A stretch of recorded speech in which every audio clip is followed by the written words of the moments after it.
Hello friends, welcome to Vishush channel. तो आज का वीडियो बहुत इंटरेस्टिंग होने वाला है, तो आप स्टार्ट टू एंड तक देखना बिल्कुल भी ना भूलें। हम लोग आज जा रहे हैं डुंडा मारुति, तो मैंने सोचा क्यों ना वीडियो बनाया जाए। सो जैसे कि आप देख रहे हो, यहाँ पे साइड में बोर्ड भी लगा है। आगे और एक बोर्ड शायद से देखने मिल जाएगा आप लोगों को, जहाँ पे पूरा कंप्लीट मंदिर का नाम लिखा हुआ है। एंड आप आसपास का व्यू देख ही सकते हो, बहुत ही प्यारा सा व्यू है ये। और ये करीब करीब 21 से 22 किलोमीटर दूर है महल एरिया से।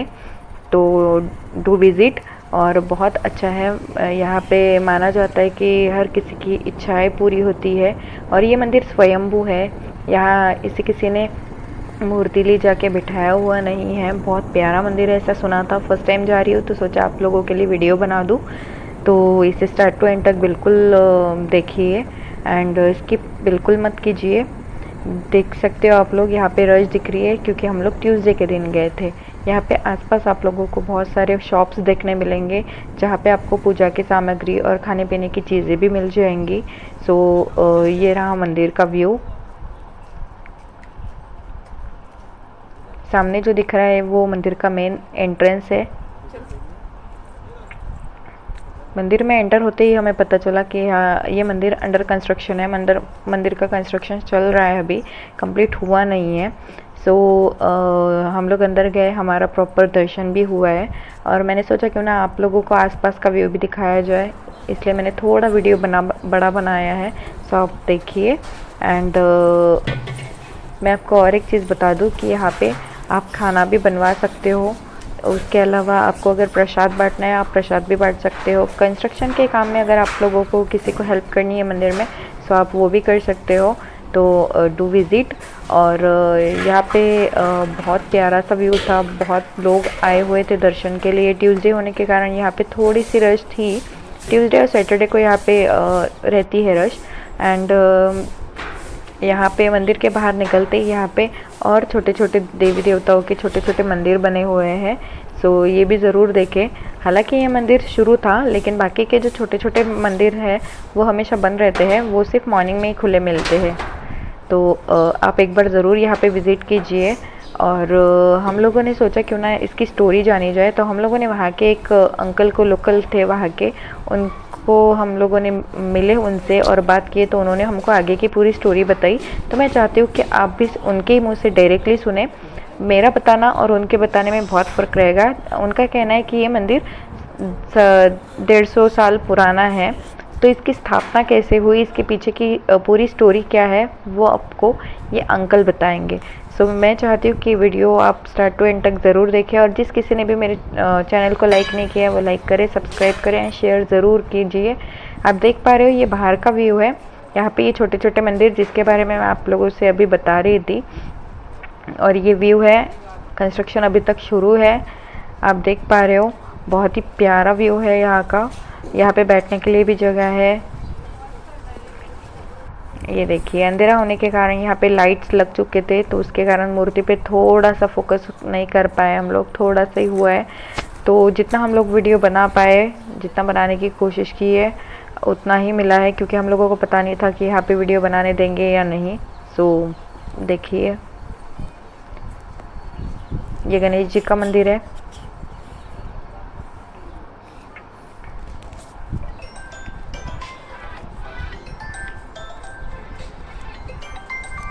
ये शिव जी का है। देखिए अंदर आप देख सकते हो, शिवलिंग है। और ये अंकल है, अंकल से बैल धुता धुता अंगठी हरवली, तर त्याला पश्चाताप झाला. पश्चाताप झाल्यामुळं मग तो निर्भय झाला. आलं त्यानं शोधलं, त्या दिवशी नाही दिसले ते.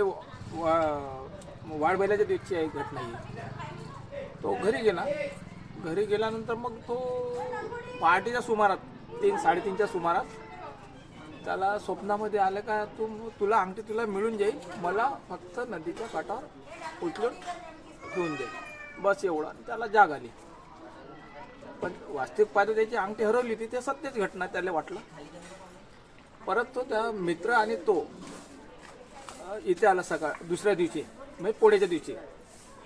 पोळ्याच्या दिवशी आल्यावर त्यांना पाहिलं, पाणी पहाटेचं म्हणजे स्वच्छच असते ना. पाहिलं शोधलं इकडे तिकडे नाही दिसली. शेवटी इथे कसं आहे आजूबाजूच्या गावचे धुणं वगैरे धुवायचे, त्याला धोबी घाट म्हणायचे त्या पिरियडला. तर ह्या गोट्यावरच गोटा म्हणूनच याच्यावरती धुणं वगैरे धुवायचे लोक. मग त्याला वाटलं का चला या दगडालाच मांडून द्या. वास्तविक पाहतात हे कशी आहे, जे प्रतिमा होती ते खाली होती खरपाचं असल्यामुळं त्याच्यावरती कपडे वगैरे धुवायचे. जसं त्यांनी हात टाकला त्या गोट्याच्या खाली, ज्या बोटातली अंगठी त्याच बोटात आली नेमकी. मग त्याचा आनंद उत्साह का पाहत आहे. मग त्याला वाटलं चला हे गावाकडे घेऊन जाऊ, सकाळी पूजापाठ होईल, आंघोळ पाणी होईल आणि सायंकाळी दिवाबत्तीवर लागेल. त्या हेतूनं तो जवळपास म्हणजे 500 फूट नेली त्यांना आणि त्याच्या मित्रांना. मग परत तिकडं काही गेली नाही. मग त्यानं त्यावेळेस काय ट्रॅक्टर बैलगाड्या वगैरे पावसाच्या याच्यात नाही का ना. तर मग त्यानं आगुलीचा प्रयत्न केला, 2 जोड्याच्या आगुली लावल्या, पण ते बैल लटलट बसायचे पण समोर नाही जायचे. असे कोण सांगायचे, माझे वडील वगैरे आजूबाजूच्या जे वयस्कर लोक होते ते सांगायचे. पाहिलं त्यांनी प्रयत्न करून, तिकडं काही गेली नाही. शेवटी 2 माणसाने इथपर्यंत आणली. त्याला वाटलं का वेळा गावात न्या, त्यावेळेस जंगलातच भाग असेल बहुतेक. आता माझ्या जन्मही नव्हतं त्या पिरियडला, पण ते सांगायचे पण तुम्हाला सांगत आहे. नेण्याचा प्रयत्न केला त्यांनी, पण ते मूर्त काही तिथून इथपर्यंत आली. इथून मग तोच प्रयत्न केला त्यांनी का आगुलीने न्याव, पण ते काही मूर्त हालायला तयारच नाही. शेवटी मग इथं स्थापना केली. स्थापना केल्यानंतर मग असंच राहिलं काय दिवस. मग एक खलसुली गावचा एक थेटे म्हणून होता, त्याला महारोग वगैरे झाला होता म्हणते त्या पिरियडला. तर त्याच्या घरचे तर वैतागले असते, पण त्याला बी वैताग झाला होता त्याच्या जीवाचा. काय त्याला मरण आलं ते बरं, काय लोकांना त्रास नाही आपल्याला त्रास.